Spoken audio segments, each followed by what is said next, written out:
Narito ang dapat pakabangan ngayong araw sa It's Showtime! Mga kapamilya, handa na ba kayong kiligin at sumaya kasama ang It's Showtime?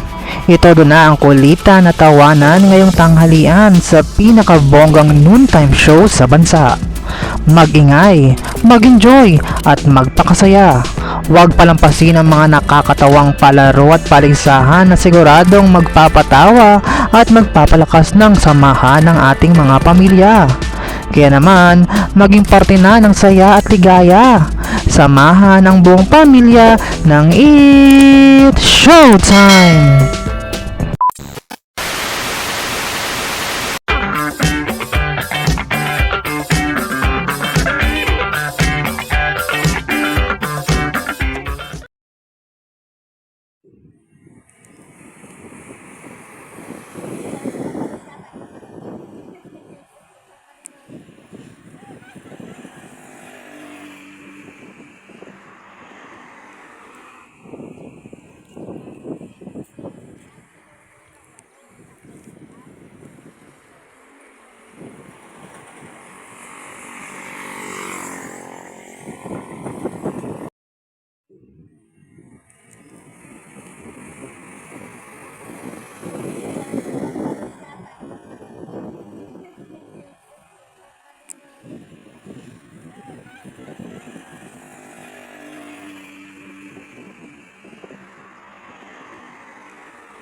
For more videos, just don't forget to like, share, and comment, and don't forget to subscribe!